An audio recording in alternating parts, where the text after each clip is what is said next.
Hello and welcome to the 35th episode, 35 of the TheNainaRedhuExperience. It's a not very cold but chilly Tuesday evening. This episode is due tomorrow morning and I'm only getting time to record it now because I have been busy at the India Art Fair, which closed on Sunday, or was it Monday? 5th. It closed on the 5th of February and I was there every day photographing street style for wwd.com. This is going to be my first commission for shooting street style for an international publication and I'm quite excited about that. I think it should be up on the website anytime soon, on their website. Thank you, Ash. Thank you so much for accepting my pitch on this, and I am going to be blogging street style apart from what I've submitted to WWD. I'm also going to be putting it up on my blog, so it's going to be a daily series and I have about 100 images, all those hot people who brought their own individual style to the festival. The fair, the India Art Fair isn't exactly a place where people usually go to be expecting to be photographed for street style. That usually happens at Fashion Week. So this was the brief purely was to capture people who were dressed uniquely. There was something stylish about them. And this series I think is important to me because it shows people who didn't come there to be photographed. So they wore what they would have worn. So it's as authentic as it gets. At the same time, it also allowed me to figure out that shooting. I shot exactly 2,226 images, and it was 4 days of exhausting work. So every time if you see that I keep doing this, it's basically my left shoulder is totally gone. There is this massive knot that I have on my left. I don't know what the name of the muscle is, but I can feel the knot when I touch it. So it's still irritating and my left hand is basically useless. And I was also photographing for Le Méridien. They have been my clients for the last 5 years.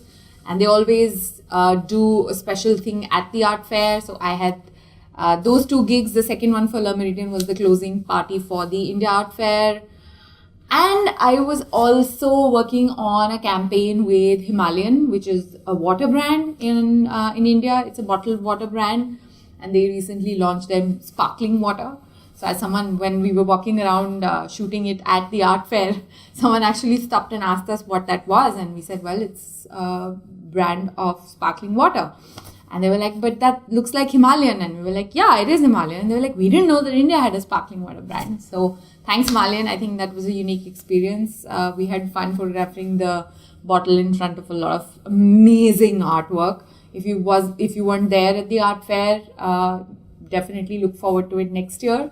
It usually happens in February first week.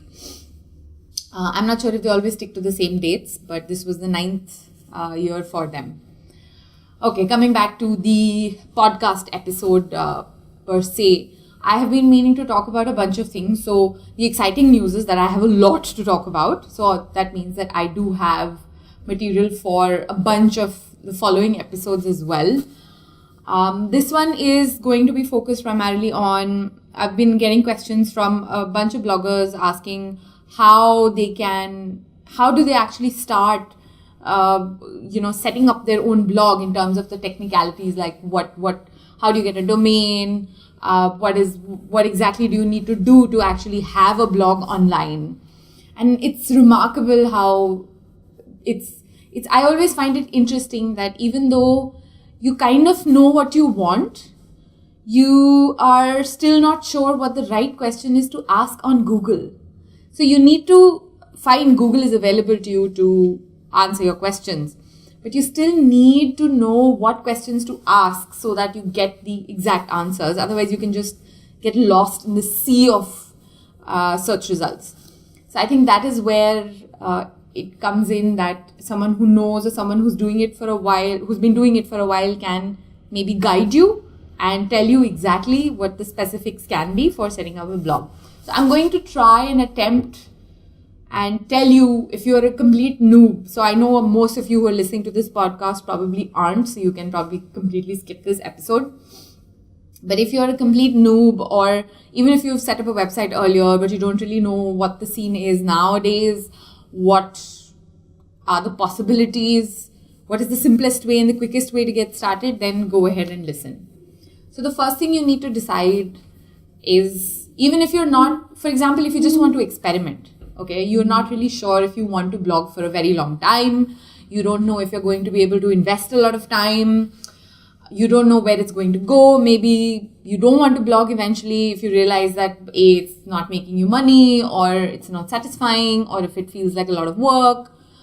Even so, I would highly recommend that you think of a domain name which you will not be embarrassed of 5 years down the line. When I started online, some of the names that I played around with were Aside, ASIDE, which is what my brand used to be when I was in the field of branding and graphic design. It was a derivative of ideas, IDEAS, you put in the front, so it becomes Aside. That was a play on words, and I used Aside Consulting, I used Aside Brands. Eventually I settled on aside.in because .com wasn't available and I couldn't afford to buy it. So I settled on aside.in, and the whole play on ideas and creativity worked for the kind of work that I was trying to do, which was all branding and graphic design, etc. I still have the domain, it still has some of my work, but I don't use that anymore. Eventually I also bought TheNainaRedhuExperience, but I thought it might be too long. Eventually I settled on naina.co, that's naina.co. .co is a domain extension. It's not a .com. I think the naina.com domain belongs to there's a temple somewhere in North India called the Naina Devi temple or something like that. I think they own that domain. So the naina.co domain works for me, on many levels. As far as I'm concerned, right now, I am like a brand. So when I go and meet someone and they ask me, what's your website? So if they already know my name, it's very easy for them to know what the domain name is. They can just search for Naina. If they search for me by my full name, of course, they'll find me. But how I usually introduce myself, it's naina.co. So like you would say Naina and Company. So naina.co, company. A lot of people, I think, find it easier to remember it like that. So it's short, it's relevant, it's my name. It doesn't necessarily encapsulate everything that I do, but in a way it does, because I do everything and it's my name, so it represents that. You can also do, like Aside, for example, used to be this representation of ideas. It wasn't just my name. Transition to sell it to someone else would have been easier, etc., etc. But even if you are looking to do this as an experiment, see, a domain these days for a whole year, if you have to book a domain name, so you have to pay every year to renew it, okay? So if you get a domain, for example, naina.co, I currently have it on dreamhost.com. That's where I bought the domain from. They're my domain registrars. I bought it, in the early days, they used to have domains for $9.95. Currently, I think .co would probably be going for around $24 or $25. I'm not sure. In those days, there used to be no .cos. Even getting a .in on DreamHost was a problem. But now I think it should be around $24. If you are lucky to get a .com, then you'll probably get it for $13. So you have to pay that for the entire year. And every year you have to renew it for $25, or if the rates go up for $26 or $28, the rates don't go up that much. Like in maybe 10 years, it'll go up by $5, if that. So you have to have that domain. The second thing you need to do for you to be able to actually do something with that domain is to buy hosting space. So what you do with a website or a blog is that you host it on the internet. I'm going to give you a very basic explanation. I'm sure all the people who are actually serious coders who understand hardware, etc., will probably be pulling their hair out.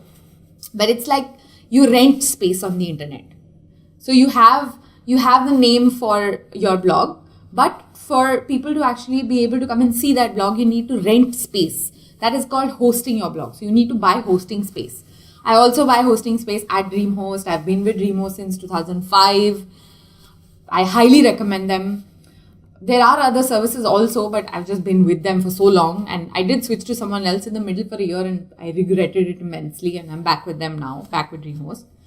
So you can check out Remo's hosting space. If you are just starting out, I would recommend that you just buy the basic shared space, which I think should not be more than $200 a year.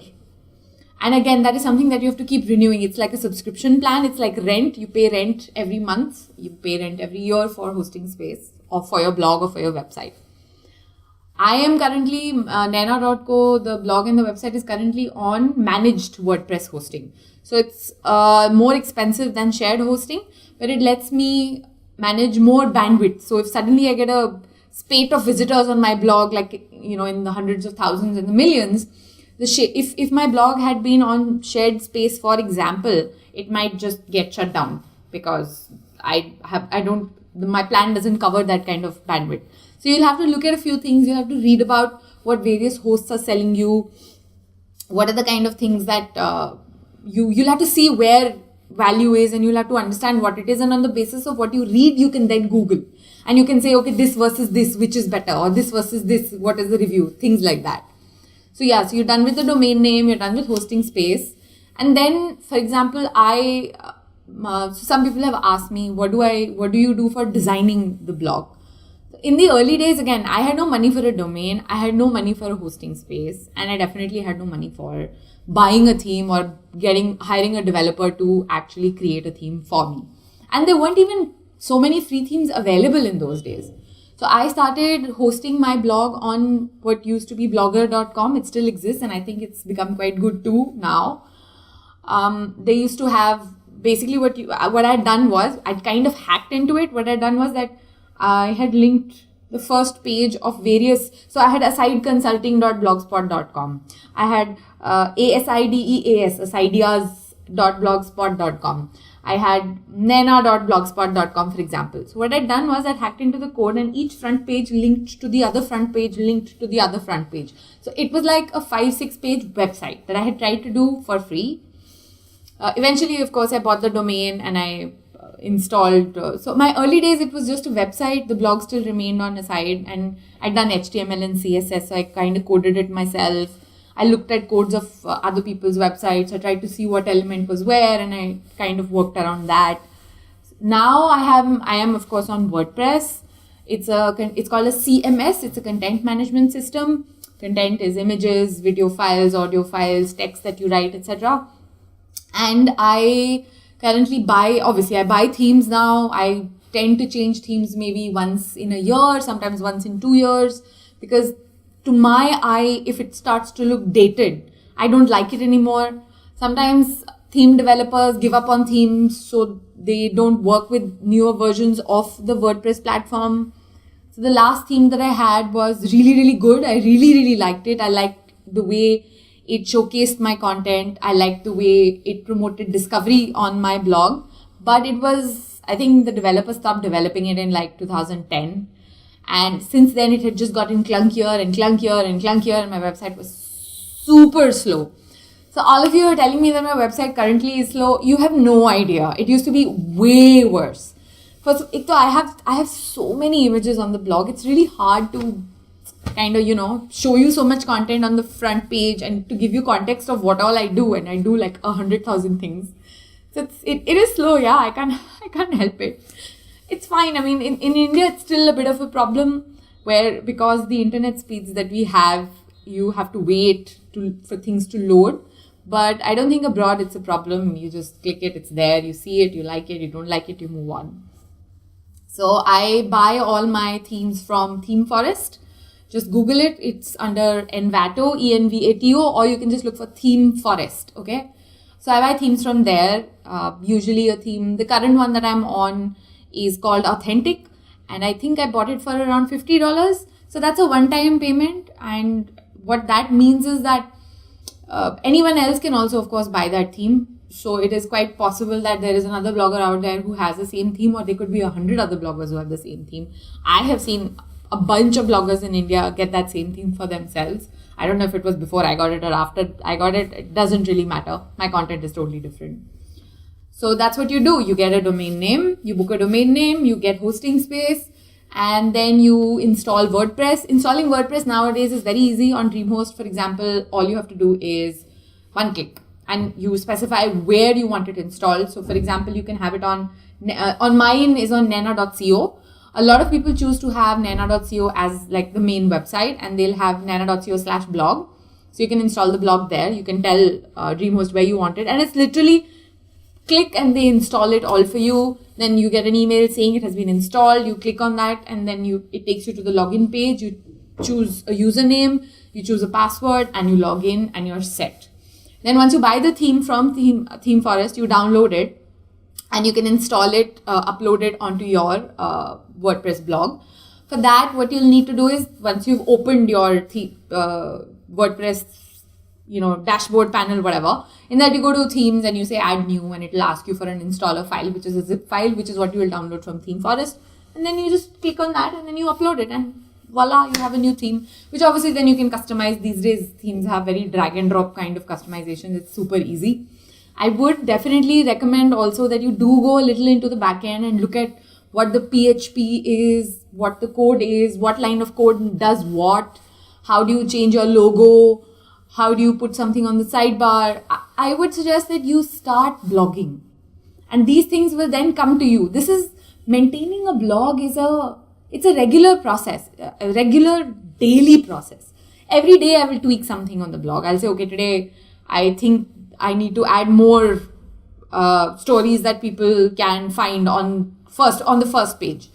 Now the problem is, because of that, it gets really, really heavy. So then after a month, I'll be like, oh, maybe that's like too heavy. Maybe I should remove it. So I'll remove it.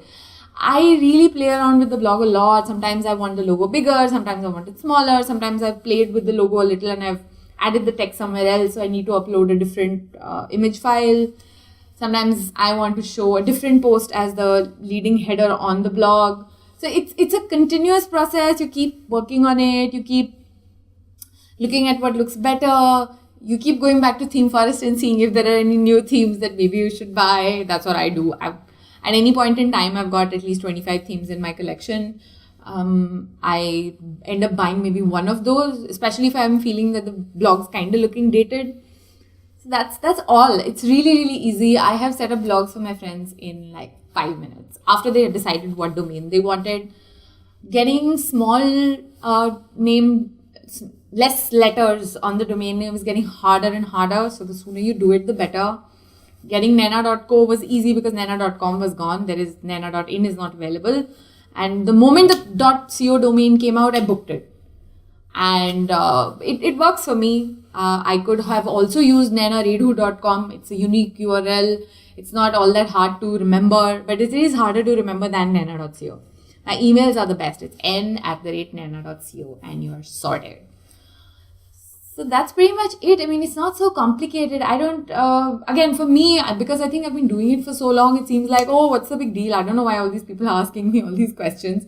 And sometimes they don't even know what questions to ask. So when I had started back in 2004, even I had no idea what to ask. But I kind of figured it out. And even now, it's a constant process of figuring it out. You have to keep experimenting and failing and recalibrating and experimenting and recalibrating and failing. It's not just going to happen like this. I mean, if you look at the first blog that I had, it was not designed really. It was just this one stream of content and one sidebar and one thing on the top, and that was it. It's important to have good content. That's it. You can host it on WordPress.com. You can host it on WordPress.org. It's free. You can have, for example, NainaRedhu.wordpress.com. That's free. You don't need to pay anything. You can get started there. And it's a domain name. Yeah. I mean, you can use it. It's not like someone's going to be like, oh, this blogger has just WordPress.com wala domain, so we can't work with them. Yes, there is a perception. They think that if you are working there, that means you don't have any money, which means that they don't want to pay you, which is a very Indian middle class kind of mentality, salaried people mentality. If you are doing good work and you're getting decent amount of traffic, you have an interested audience, it doesn't really matter what your domain looks like. And eventually when you can afford a proper domain, then you move to that. It's not that hard. It's very easy to switch. I've switched so many times that I kind of lost track now. And now the larger your blog grows, the more painful it is to move from one platform to the other, move from one hosting provider to the other.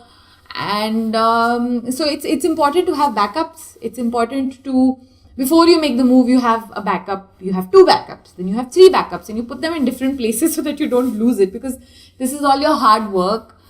And I think even if you kind of lose it, it's fine, really. I mean, you start again. But these things you will learn if you start doing. Please don't come to me with, oh, how do I start blogging? Just start blogging. Start blogging and then figure it out slowly. Go to, I used to go to websites and I used to right click and I used to say view source. I used to look at how did they do that button. And then I used to hand code that button. Okay. You don't need to do that anymore. It's a lot easier now to just literally say, this is the theme I want, buy it, install it, and you're sorted. I couldn't do that back then, and somehow I managed. So I'm happy to answer questions, but I really would like it if you could just make them super specific. I mean, back in 2004, we didn't even have Twitter back then. And the only platforms I was on, there used to be this thing called Rise, R-Y-Z-E. I think it's still around, but it's like quite shady. And we used to be on that. So there was no networking per se. I probably knew like 2 people in India who had blogs back then. Most of the people whose blogs I followed were all abroad, and no one was blogging about fashion. Like, no.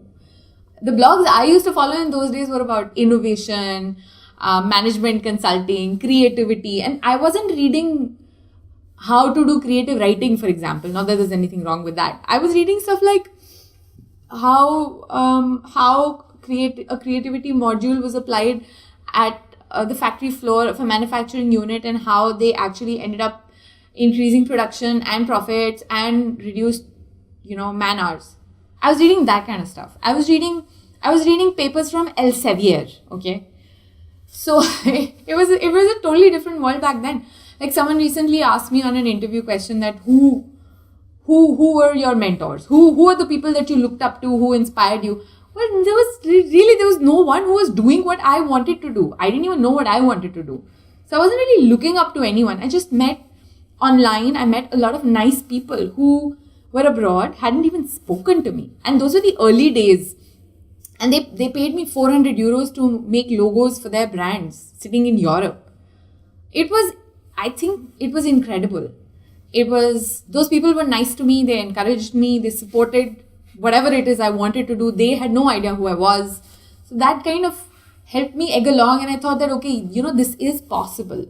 There is a possibility to run a business online. You don't necessarily need to go to an office 9 to 5. There are things you can do online. Then I used to get a lot of work via LinkedIn in those days. Now I'm still on LinkedIn, but I don't really use it anymore. A blogger was recently asking me, how does a blogger benefit from LinkedIn? How can we put it to use? And I am no longer the right person to ask that question. I think what the issue is that you need to invest a lot of time in a platform to actually make it work for you. So you have to pick your battles early on. You can't be everywhere and be investing time everywhere. My goal is always invest the maximum amount of time in my photography and on the blog. Then I look at things like Instagram, Twitter, then Facebook, YouTube, of course, I'm slowly working up to. And that's it. LinkedIn, I do post. My stories get posted there as a social media update. And once in 10 days, I'll probably go and accept business connection requests. And I also then sit and remove some connections, because the moment sometimes you accept a connection, people are looking for a job, and I need a job, maybe. So I don't really use LinkedIn. There are people who use it. They use it really, really well. They write articles on LinkedIn. They write articles on Medium. And I was recently listening to James Altucher talk about it, and he said that content syndication is also important. So I'm going to think about that. I've never really done that. I've been quite insular in that sense that I keep everything on my blog. I don't like it if a news aggregator picks it up. But I think it makes sense to reproduce some work on maybe Medium, for example. I really like Medium for some reason. Maybe I could reproduce something on LinkedIn, especially if it is a client assignment. I can go and post there. But I'll have to take time out and decide that, okay, every 15 days or twice in a month, this is what I'm going to do. I currently don't do that. I really have no time to focus on anything apart from my blog. I barely even sometimes get time to post on social media. Like if I didn't use CoSchedule to schedule all my updates, I don't think there would be days that I don't post anything personally on Twitter, for example. And Instagram is on all manual. I'm currently posting maybe 5 to 7 updates a day. It also depends on the kind of content that you have. But please get a blog. Yeah, I mean, unless you're not looking to be a blogger, then it's of course different. And do something else which you can support if you blog. For example, I support my photography via my blog. I think that really has helped my photography career. I have been able to reach clients that I otherwise would not have been able to reach out to. They have been able to look at my work even though they've never met me, and they've hired me on the basis of that for large assignments that were really important to their brand. So it's a way of establishing trust. It's a way of, sometimes you go to someone's website and you're like, this doesn't look like their work. When you come to my blog, the only doubt you might have is, oh my God, is this one person who's doing everything? Something's up here. So yeah, it is one person who's doing everything, by the way. I'm not saying that's a virtue. It can get really stressful sometimes, which is why I have a huge knot here, because I've shot it, I've edited it, I've even written a paragraph for them to publish it. Sure, you get paid to do it. The street style is what I'm talking about. You get paid to do it, but you have to understand at what cost. So if you are thinking of, if you have someone who works with you and is equally passionate about it, maybe you can consider that. My problem is that I will probably, beat them up also and then beat myself up also. Because I work with a lot of very tight controls. I don't like any slipping up. It's my image on the line. It's my brand on the line. And I don't want anyone to step in and come and say that, oh, so-and-so from your team fucked this up, so your brand sucks. I fuck it up. Yes, it's my responsibility. I will never ever pass responsibility on to anyone else, which is why I think I get frustrated really easily when I talk to people who say, we'll give you 6 dresses. And I'm like, but no, that's not how I work. And but it is, again, I mean, coming back to the subject of the episode, which is, how to get a domain. And I'm going to put my affiliate link with DreamHost in the section below. And please hit it up, look at them. I have been with them since 2005. They have an amazing 97-day money-back guarantee. If you don't like it, you get all your money back after 97 days. And for me, the affiliate program is so amazing that I've made almost like $1,000 since I've been with them, because people have clicked on my link and subscribed to them or bought a plan with them, etc. So anybody who, not only do you get to actually spend money on a great provider, you can also include an affiliate link on your blog. And if you get really, really famous, then you can just pay your bills with that link. Seriously, I mean, I'm not even kidding. So check them out. And hit me up with whatever questions you have. I have a shit ton of questions for the next coming few weeks, which is part of this interview that I did. But if you have any specific questions, you can please more than welcome ask me. Let me know what else you'd like to know about me, if there's something specific. And I think that's it. We are on minute 28. Thank you for listening to the 35th episode of the Naina Redhu Experience. Bye-bye!